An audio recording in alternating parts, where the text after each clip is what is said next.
sai halana ba hagadan no sisi hagadan no sisi se bare dosyo na timisi Osamana siko awan beti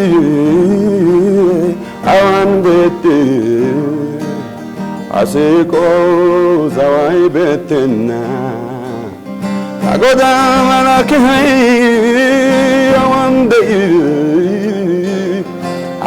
de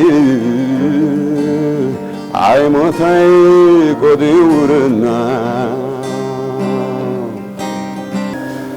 أنا أستلين يعني زمارينا باستر وركنا هالارو بالالو بأديس أبا بتهرم بتكستيان بمجابينات عقل جلالهوي زاري بولايتا تلفزيون يزي تسايب عال إنقدا وني كرب بالو بننت بقول إنقدا رجعش لقى بزاتشوني أم سجنا له إنيام جكار رجعنا نام سجنا للباستر እንዲው ዘማሪ ወርቅናላሮ በወላይታ ቴሌቪዥን የትንሳኤ በዓል ልዩ ዝግጅት እንግዳ ሆነው ስለቀረቡ እጅግ አድርገን በተመልካቾች ስም እናመሰግናለን።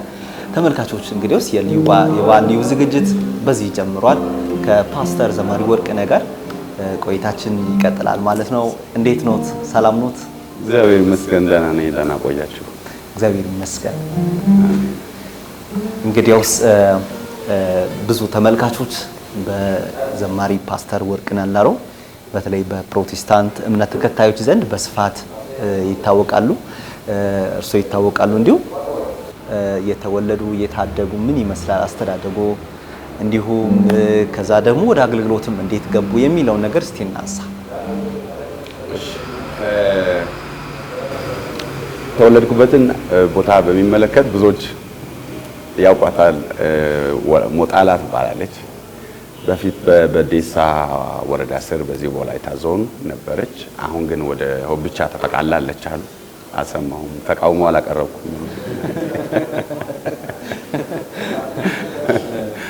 ከዚህ በእግር የሁለት ሰዓት ያህል መንገድ ነው። ሞጣላ ቀበሌ ውስጥ ናቸው ወላጆቼ ያሉት። ተወልጄ ያደኩትም ኤሌመንተሪ የተማርኩትም ይህንን መንፈሳዊ አገልግሎትም የጌታን ነገርም ያወኩት በዛው በቤተሰቦቼ ዘንድ ነው። ስለዚህ ትውልዴ እዚሁ ሀገር ነው። ትምህርትም ቆይታም ብዙ ሞጣላ ውስጥ የአንደኛ ደረጃ ትምህርት ቤት አለ። ከ1 እስከ 6 እዛ ነው የተማርኩት። ከዛ በኋላ 7 እና 8ን እዚህ ኦቶና ነው የተማርኩት። ከዛ በኋላ እስከ 11ኛ ክፍል እዚህ ሃይ ስኩል ነው። በአጋጣሚ ሃይ ስኩሉ ዛሬ ፊት ለፊታችን ነው ያለው። ትናንት ግቢውን እያጨለኩ ያየሁ ነበር እና እዚህ ነው የተማርኩት። ከዛ በኋላ ግን ከ11ኛ ክፍል አቋርጬ ከዚህ ሀገር የወጣሁት ለትምህርት ወንድሜ ጋር የሄድኩት ከዚህ ሀገር ወደ ሆለታ ነው። 11 እና 12ን እዛ ነው የጨረስኩት። ከዛ በኋላ አዋሳና አዲስ አበባ ነው እንግዲህ ኑሮዬን ያደረኩት። ከአዋሳ ጥቂት ጊዜ ቆይቼ ከዛ አዲስ አበባ ከገባሁ እንግዲህ አሁን ሙሉ ከዚህ ሀገር ከወጣሁ በኋላ ያለው አብዛኛው ቆይታዬ እንግዲህ አዲስ አበባ ነው።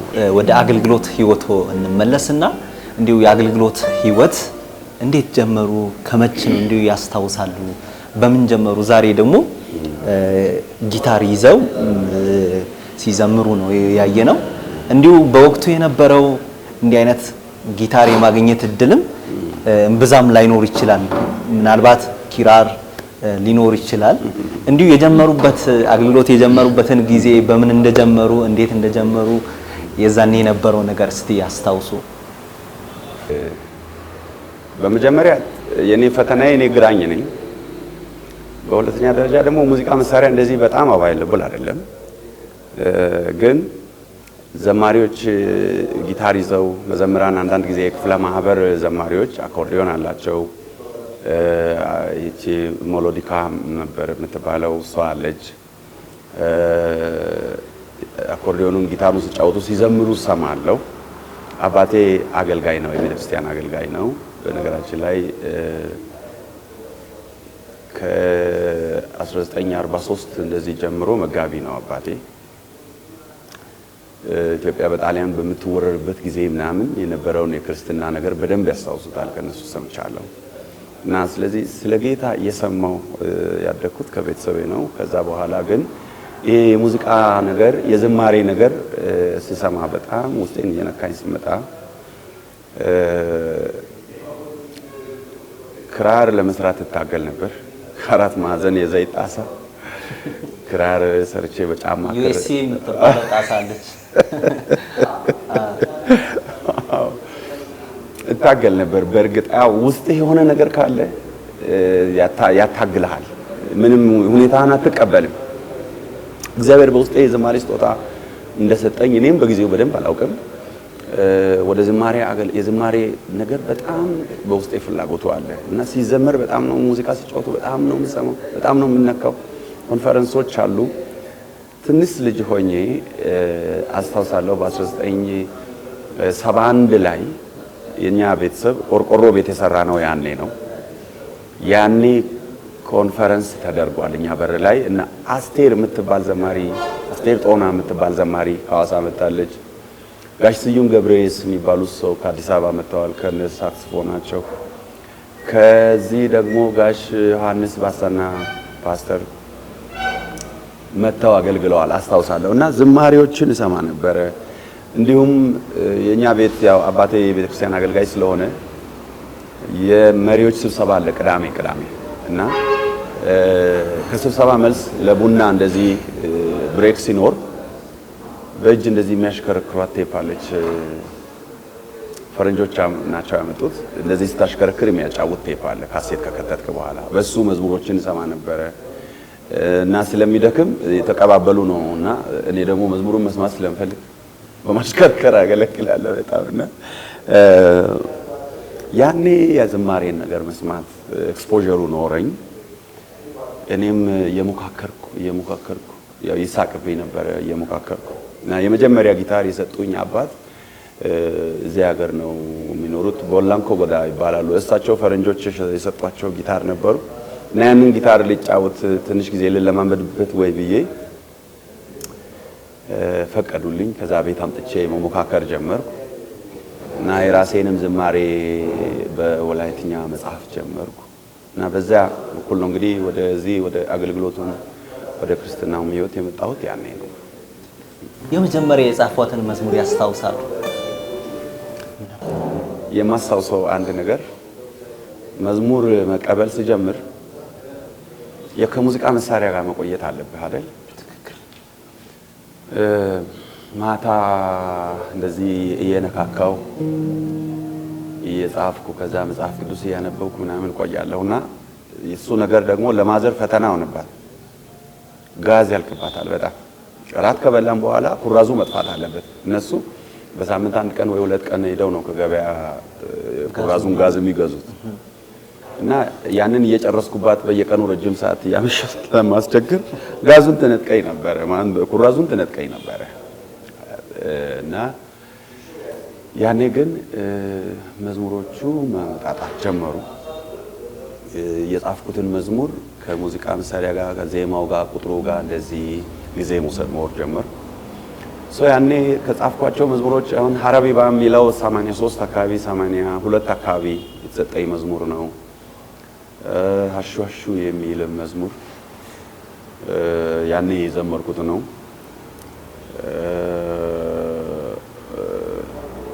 አሉ በደንብ አሁን ልዘምር ብዬ ብል በደንብ ላዘምራቸው ስለማልችል ቁጥሮቹ ምናምን ሊጠፉኝ ስለሚችሉ የቆዩ መዝሙሮች ናቸው። ሞር ደግሞ ወላይትኛ መዝሙሮች ናቸው። አዲስ አበባ አካባቢ ስለማልዘምራቸው ዘምር እንዳትለኝ ብዬ ነው። ሀረቢባ የሚለውን እንደውም ቢዘምሩ ደስ ይለኛል።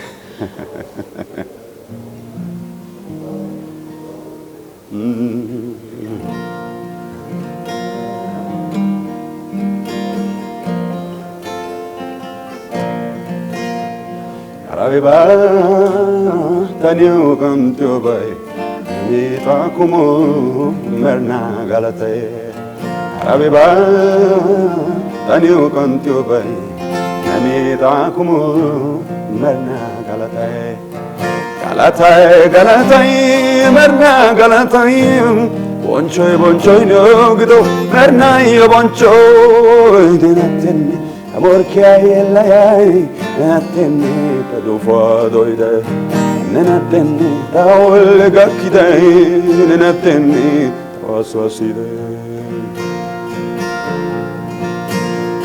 Nena amatin hachi gakano yelaya bakan udatam gutam okanzikan ubani shaytabakan orki daroto tongotoran chande nadan tanana gadasam olike agike gokala onchada awanta besadasa abeba tariu bantubai yamitakumu barna galatay abeba tariu bai yamitakumu barna galatay እጅግ አድርጌ አመሰግናለሁ። በጣም ደስ የሚል ዜማ፣ ደስ የሚል ጣዕም ያለው መዝሙር ነው። ደስ የሚል መንፈስ ያለው መዝሙር ነው። ያው ብዙዎች በዚህ መዝሙር ይባረካሉ ብዬ ተመልካቾች ተስፋ አደርጋለሁ።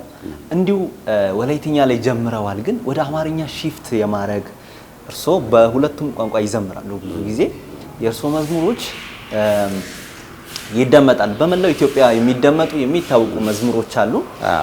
እንዲሁ ወደ አማርኛም ሺፍት ወላይትኛ ላይ ብቻ ሳይሆን አማርኛም ብዘምር የሚል ሐሳብ ወደዛ ውስጥ እንዴት ሊገቡ ቻሉ? መነሻ የሚሆነው ነገር ምን ይሁን? ማዘር ታንግ ወደ ሌላ ቋንቋ ስታወራ ሳብ ያደርጋል። ትንሽ አንዳንድ ፊደሎቹን አንዳንድ ቃሎቹን በቋንቋው ተናጋሪ አፍ እንደሚነገር ማለታችን የአክሰንት ፈተና በጣም ግን እንደዛም ሆኖ መጽሐፍ ቅዱስ ስለማነብ አነበው የነበረው መጽሐፍ ቅዱስ ደግሞ የአማርኛ ስለሆነ ቃሉን ቀጥታ ከዛ ወስጄ በዝማሬ መልክ ዘምር ስለነበረ የአማርኛ መዝሙሮች እዚህም ያለው የጻፍኳቸው አሉ። ግን ልዘምር ሞርስ ሞክር ነው ፈተና የገጠመኝ። ወደ ከተማ እንግዲህ ከወጣው በኋላ 11ኛ ክፍልን የካቲት የሚባል ትምህርት ቤት ነው ሆለታ የተማርኩት እና እዛ ካሉ ክርስቲያን ወንድሞች ጋር እህቶች ጋር ጌታን ማምለክ ስንጀምር እንግዲህ መዝሙሮቼን እዛ በከተማ አገልግሎት የመጀመሪያ ኮንፈረንስ ወልመራ የሚባል ከተማ ላይ ነው በአማርኛ የዘመርኩት። እነዛ የአማርኛ መዝሙሮቼ ግን የአክሰንት ፈተና ሊሳቅብኝ ነበረ። አምላካችን የሚለው ከአማልክት ሁሉ በላይ ነው የሚለውን መዝሙር ነበረኝና እሱን መዝሙር ልዘምር ስሞክር ከአማልክት ሁሉ አምላካችን አማልክት ምንድነው? የኔ እናት ባዩሽ የምትባል አንድ ሴት አለች። የኔ እናት አማልክት አይባልም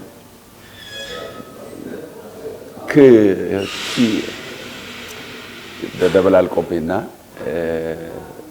ሲሳቅብኝ ደንገጥ እያልኩ ከዛ ሞር እያሰብኩ አሁን የአማርኛ መዝሙሮችን አንድ ጊዜ ዘማሪ ያገኘው ሄደህ አስተያየት ሰጥቶኛል። በተለይ ዜማ እና አዘማመር ጎንደር አካባቢ ተወለድክ ነው የሚመስለው ብሎኝ ያውቃል። ግን ለረጅም ጊዜ ግን የቆየ ፈተና ነበረ። በተለይ በዜማ ስትለው የቃሉን በሚገባ ሳትለው ስትቀር ሰሚው አድማጭ ይስቃል በጣም እና ፈተና ነበር። ግን እንደዚህ መተቸቴ ሰዎች መሳቃቸው ሞር እንዳስብበት አድርጎኛል። በተለይ ደግሞ እግዚአብሔርን ማመሰግነው 11 እና 12 እዛ ሃይ ስኩል ስማር የአማርኛ አስተማሪያችን በጣም ጎበዝ አስተማሪ እና ፉክክር ስለነበረ እና ይሳቅብኝ ስለነበረ በጣም አጠና እና የሚገርም ማትሪክ ኤ ያመጣሁት አማርኛ ነው። በቃ ኢንተረስትድ ሆንኩ ለምን ተሳቀብኝ፣ ምንድን ነው ያጠፋሁት የሚለውን ነገር ሞር እየተሳቁ መጣ።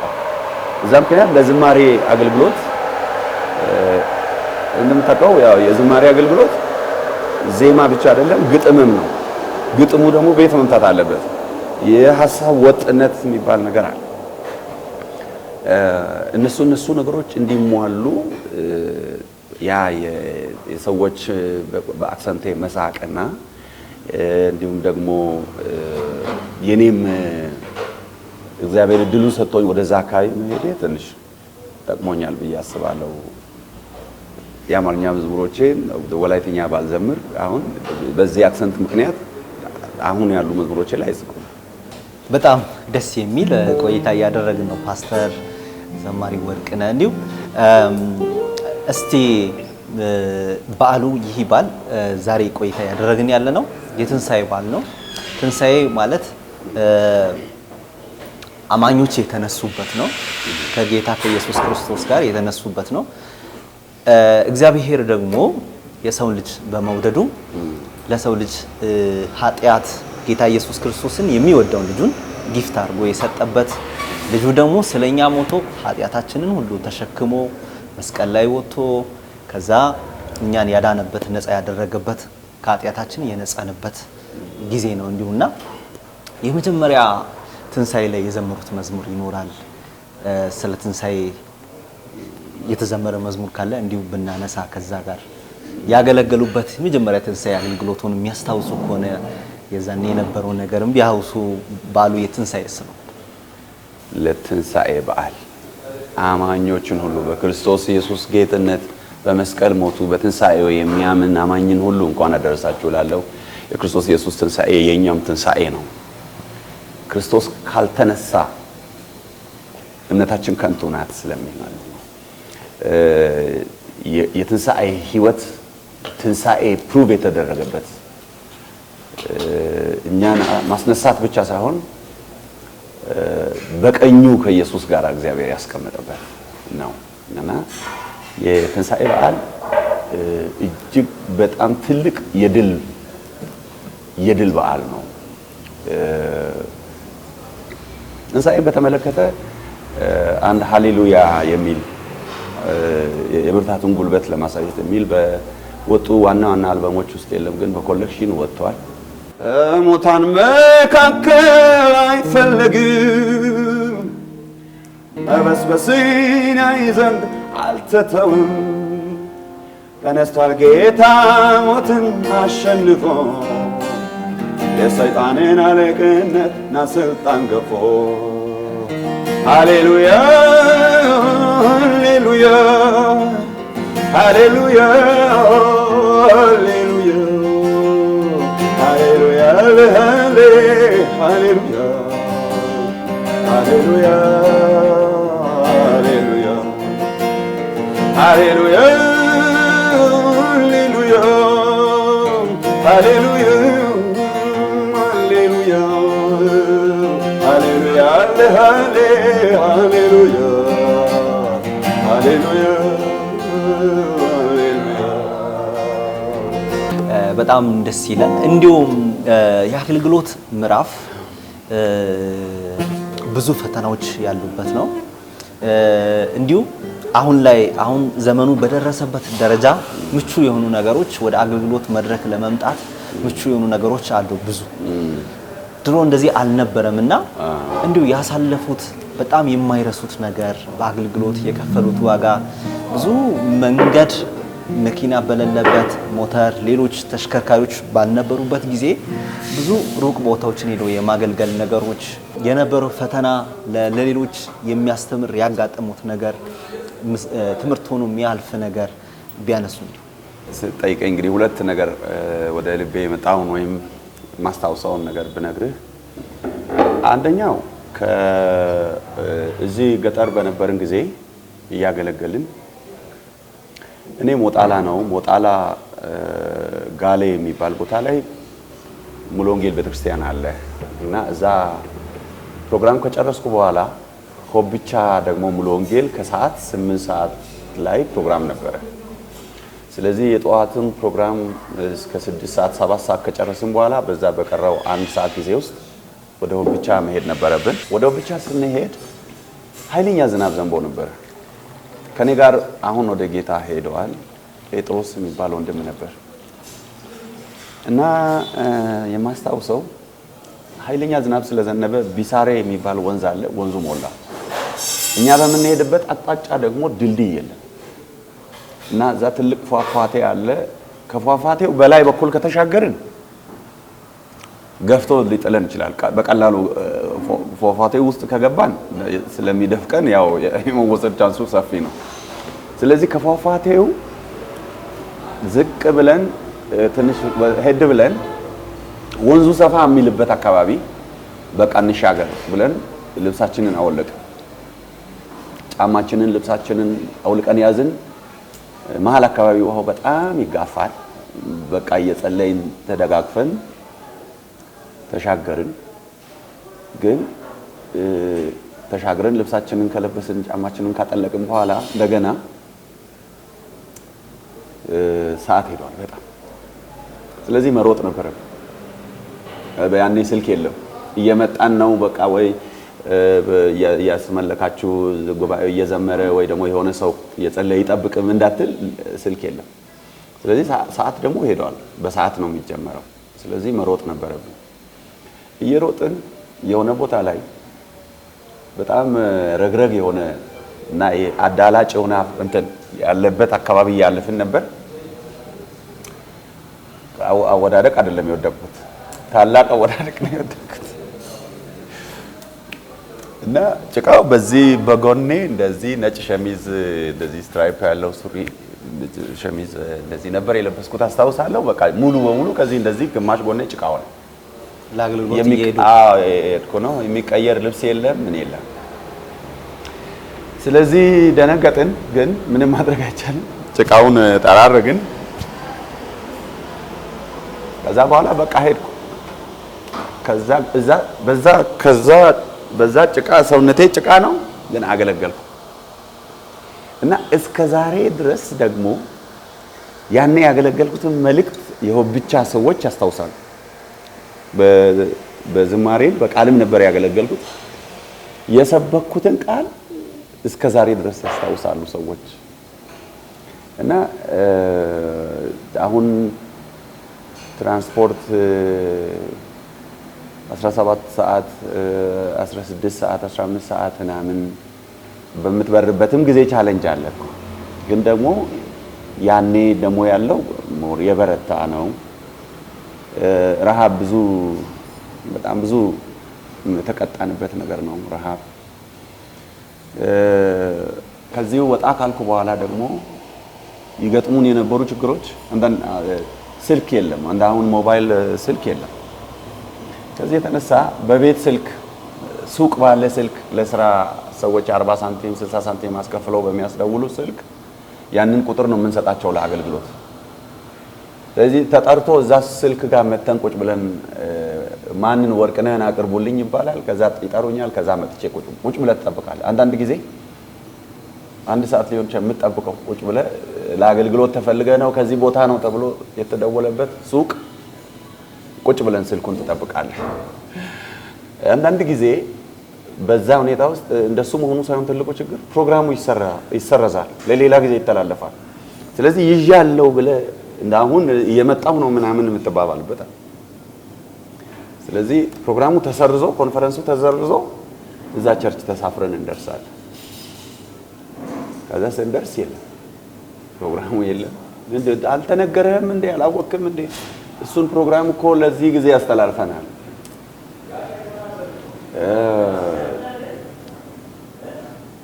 ሌላ አንድ በጣም የማረሳው ዲያቆናት ቸኩሎ ይመስለኛል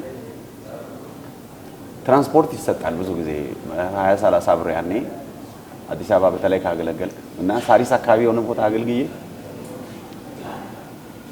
እኔ የሄድኩበትን ብር ጠዋት ጨርሻለሁ። ማባሰጥቼ ጫማ አስጠርቄ ምናምን ሻይ ጠጥቼ ነው የገባሁት። ጨርሻለሁ።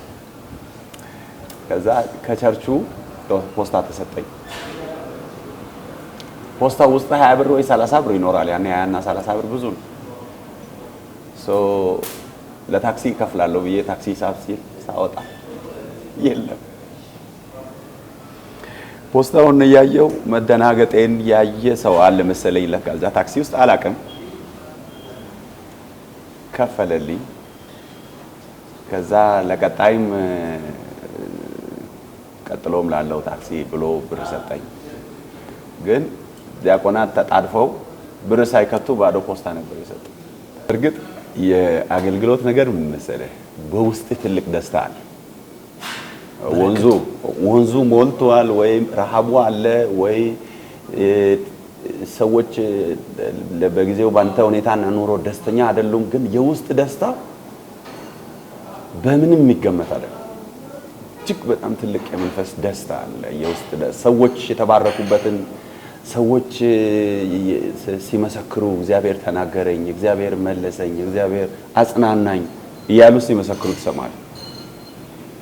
በሰዎች ህይወት ውስጥ የምትሰራው ነገር ስለሆነ ምስክርነቱ ፍቅሩም የቅዱሳንም ፍቅር ተባርከው ተነክተው ይገልጹልሃል።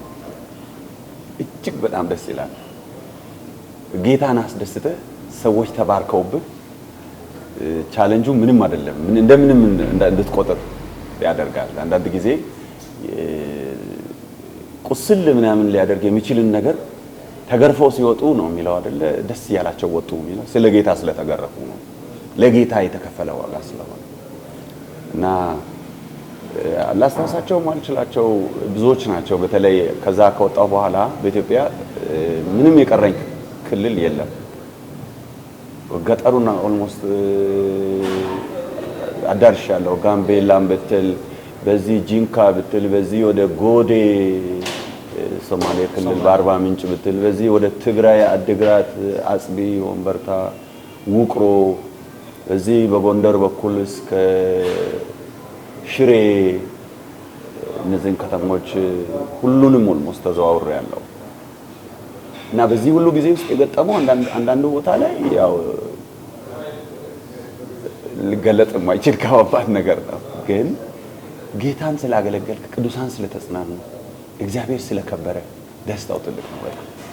እንዴት ይረሳል ያደረክልኝ በቀራንዮ የከፈልክልኝ ፍቅር በሕይወቴ ዛሬም ትኩስ ነው፣ ግን ቃል አጥረኝ እንዳልተርከው ብዘምር ቃላቶች ያጥሩኛል፣ ብናገር ቃላቶች ያጥሩኛል፣ በፍቅር ምን ምላሽ ይገኛል? ወደዚህ ደረጃ ለመድረስ እንዲሁ ያሳለፉት ምዕራፍ በጣም ሩቅ ተጉዞ ነው ወደዚህ የመጡትና የቤተሰብ ተጽዕኖ ስል ይሄ አዎንታዊ ተጽዕኖ፣ ድጋፍ፣ ማበረታታት፣ እንዲሁ በጸሎት መደገፍ፣ እንደዚህ አይነት ነገሮች ምን ይመስላሉ? እንዲሁ ቅድም ትንሽ ስለርሱ አባት ሲያነሱ ነበርና አባቴ በአካባቢው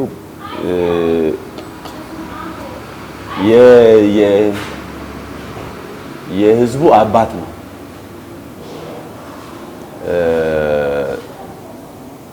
አቶ ነካ የሚባሉ አሉ። ባለፈው እሳቸው እንግዲህ ካረፉ አሁን የተወሰኑ ጥቂት ዓመታት ሆኗል። አቶ ነካ እሳቸው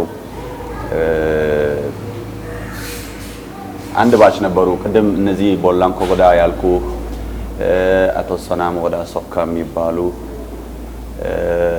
አስታውሳቸዋለሁ። በሱ እድሜ ወደ ኋላ የነበሩ እና ከዛም በኋላ እዛው አካባቢ ባሉ ቀበሌዎች አካባቢ በጣም ዋጋ ከፍለዋል። እኔ የማስታውሰው አንድ ወደ ጌታ አባቴ ያመጣው ጠንቋይ አለ። በአካባቢው በአገሩ በጣም የሚመለክ መንፈስ በላዩ ላይ የሚሰራበት ይሄ በቃ የሚሰራ የነበረው እኔ መተት ስላን ልነግርህ አልችልም። እና ተወራርዶ ሄዶ ይሰብክ ነበረ እና ጠንቋዩ እስከዛሬ ሳምንት የኔ አምላክ አንተን ካልገደለህ እኔ ከኔ ጋር ካለው ህዝብ ጋር አመጣለሁ ብሎት ነው። በኋላ ላይ ያንን ጠንቋይ እኔ ደርሼበታለሁ በእድሜ እና በጣም ጌታን የሚወድ አባት ነው። ሚሽነሪም ሆኖ በሳይም ሚሽን ውስጥ ለአገልግሎት እሱ ይሄድ ነበር። ህዝቡ ነበር የኛን እርሻ የሚያርሰው። ከርሱ የወሰድኩት ሁሌ ተመርክኮ ይጸልያል። ቤት ውስጥ ማታ 2-3 ተነስቶ ተመርክኮ ይጸልያል እና አትነሳም ወይ ተነስ እንጂ ጸልይ ይለኛል። እኔ መነሳት አልችልም። ተነስቼ ተመርክኬ መጸለይ አልችልም። ግን አትነሳም ወይ አሁን መጀመሪያ ተነስቶ ተመርክኮ ጸልዮ 30 ደቂቃ ወይ 40 ደቂቃ ጸልዮ ይተኛና ተመልሶ ደግሞ ሲነሳ ይጣራኛል። አትነሳም ወይ ተነስ ጸልይ ይለኛል። ተነስ ሰምቼ ካልተነሳው ይተወኛል። አንዳንድ ጊዜም እሺ ብዬ ሰምቼም ተነስቼ ተንበርክኬ እንቅልፍ ሊወስደኝ ይችላል። እሱ ግን ይህንን ትሬንድ አይተውም። ከመላው ቤተሰብ ጋር ተንበርክከን እንጸልያለን። ሁሉ ሰው ከትንሽ ጀምሮ እስከ ትልቅ ይጸልያል። ተራችን ሲደርስ የሆነ ሰው ጸልዮ ተራችን ሲደርስ አንዳንዴ እንተኛለን። ለምን ተኛ እንዴት በጸሎት ሰዓት ትተኛለህ ምናምን ብሎ አይጣላም። አሁንም ነገም አለ ከነገ ወዲያም አለ የወዲያም አለ።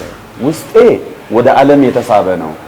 በዙሪያዬ የማየውን የጓደኞቼን ማንነት ነው ዓለም የምትሰጠኝ። ግን ደግሞ ሲሪየስ የሆነ የእግዚአብሔርን ነገር ደግሞ ሰማለው አያለው። በህይወት መንፈሳዊ ህይወት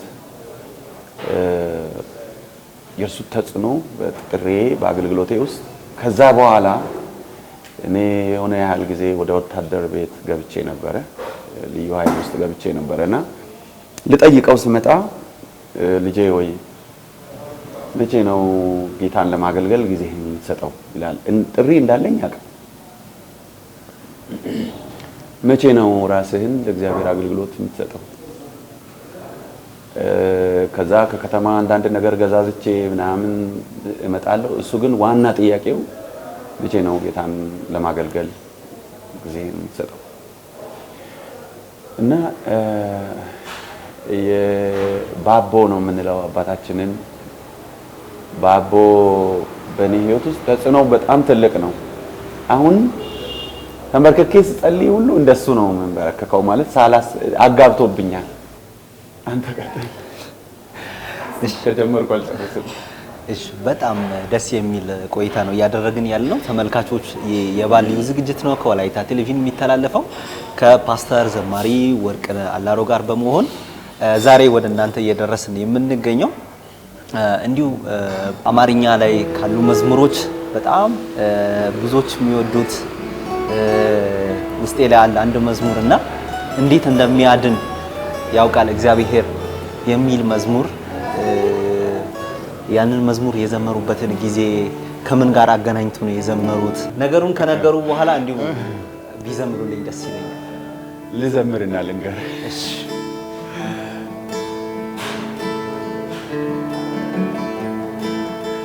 እንዴት እንዲያድን ያውቃል እግዚአብሔር ያውቃል እግዚአብሔር እንዴት እንዲያስመልጥ ያውቃል እግዚአብሔር ያውቃል እግዚአብሔር እንዴት እንዲያድን ያውቃል እግዚአብሔር ያውቃል እግዚአብሔር እንዴት እንዲያስመልጥ ያውቃል እግዚአብሔር ያውቃል እግዚአብሔር የሚያመልኩት የእርሱ የሆኑት ፈተና ሆነው የሚያለቅሱት የሚያመልኩት የእርሱ የሆኑት ፈተና ሆነው የሚያከብሩት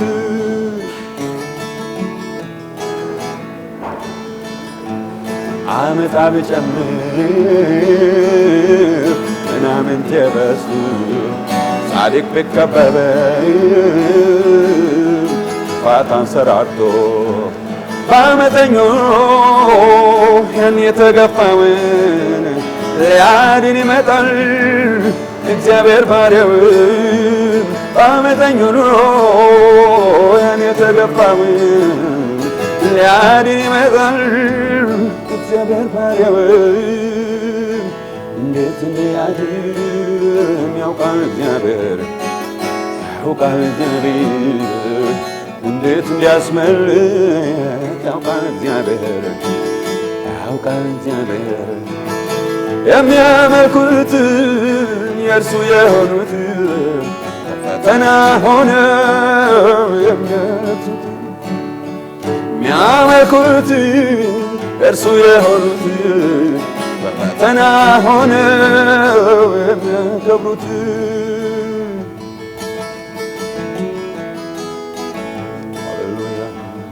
ድብልቅ ሕዝብ ነው ከግብፅ የወጣው የእግዚአብሔርን ወገን መለየት ከባድ ነው።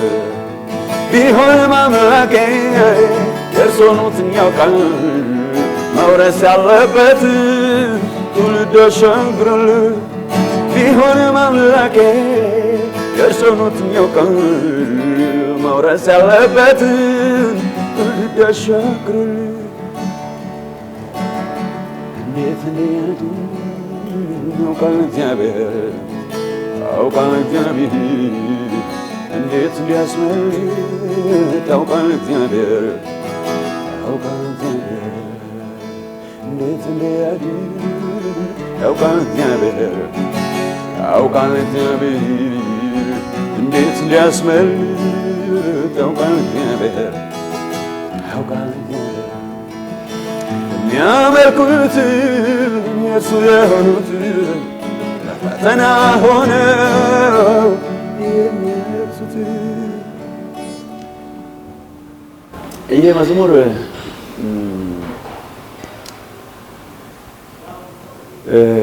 በሰዎች የተሰናከልኩበት ጊዜ ነበር። ዲቴይሉን ባልናገር ደስ ይለኛል፣ ግን እንዴት ነው መሰናከሉ ሀፕን ያደረገው? አንደኛው ከአንድ ወንድም ጋር አንድ ቤት በጣም ጸልዩልን አሉን። እዛ እኔ ያንን ወንድም ደግሞ ወደዋለሁ። ቀርቤ አላውቀውም፣ በእርግጥ ግን ወሰድኩት እና አብረን እንጸልይ እዛ ቤት ሄደን እንጸልይ ብሎ ጎንበስ ብለን እየጸለይ በጣም በቃ ሾክ የሚያደርግ ነገር እና ያደረገው እነገርኩ። በጣም አልሰማሁም መጀመሪያ፣ ግን ያ ቤተሰብ በእኔ አዘነ። እንዴት እንደዚህ አይነት ሰው ከሱ ጋር ይሆናል ምናምን የሚል ነገር በጣም አዘኑ።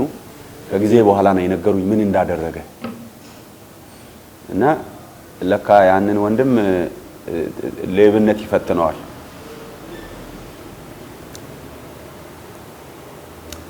ጥሩ ሲያገለግል ያለው እኮ ግን በቃ በዚህ ልክ ግን ሌባ ይሆናል ብዬ አስቤ አላውቅም። እኛ ጎንበስ ብለን እየጸለይን እሱ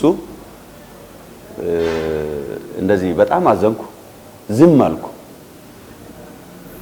እነዛን ሰዎች በጣም ከሀዘን ጋር እኔ እንደዛ አይነት ነገር መፈጠሩንም የዛን ቀን አላየሁም።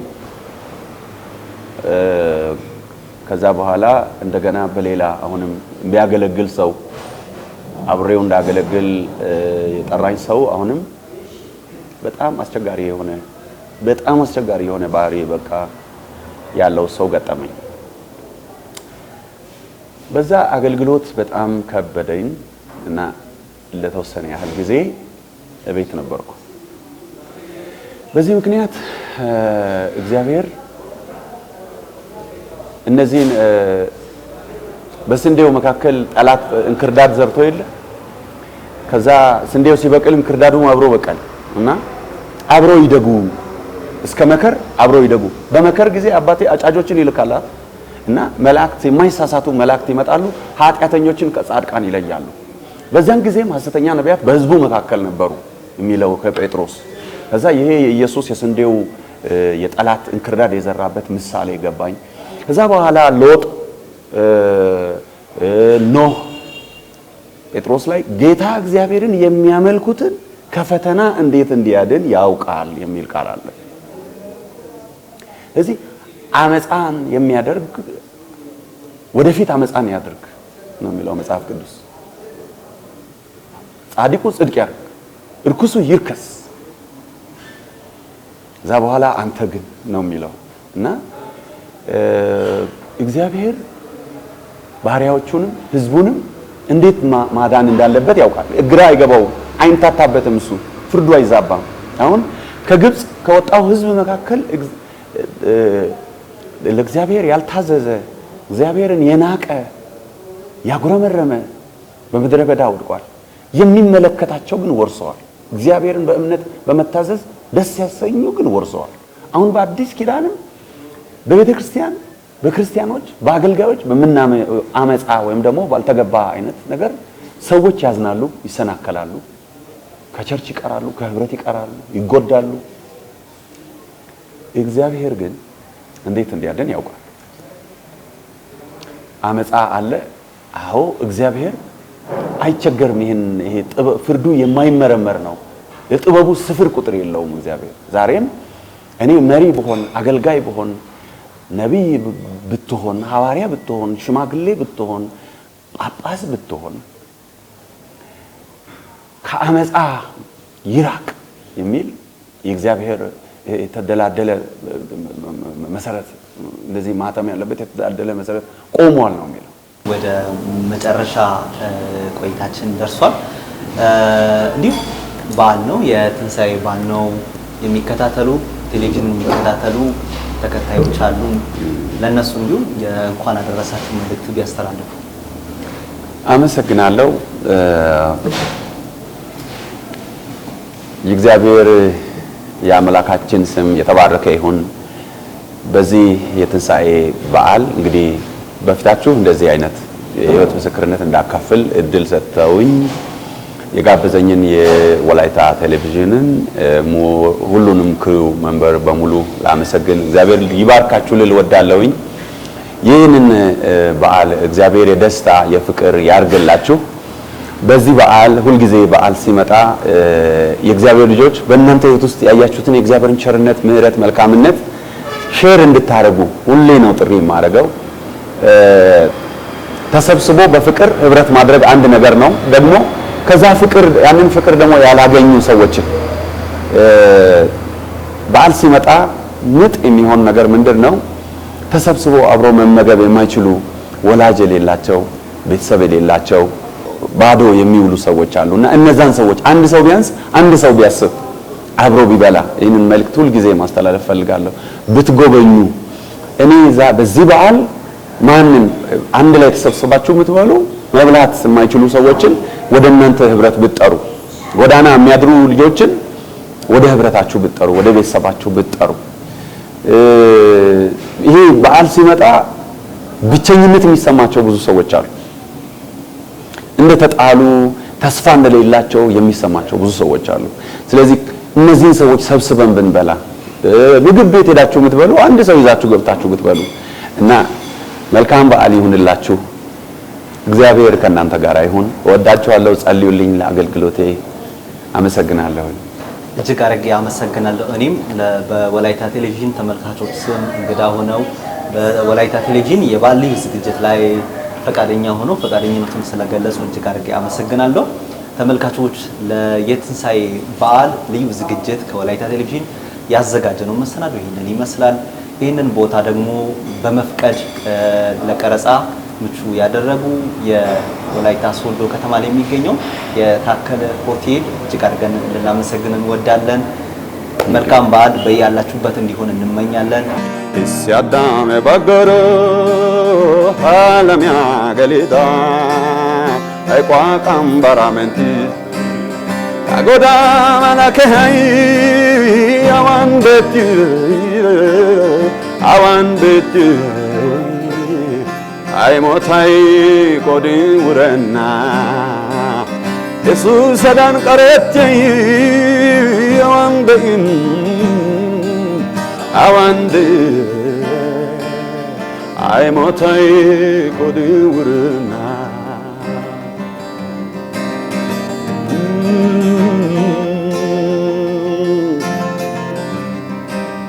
ሳሏት ቃራታ አግድ ወዲስ ጉሻይ አሽዋነ ሱታማይስ ሲያዳም ባገሮ ዓለም ያገሊዳ አይቋቃም በራመንቲስ goda malakai awande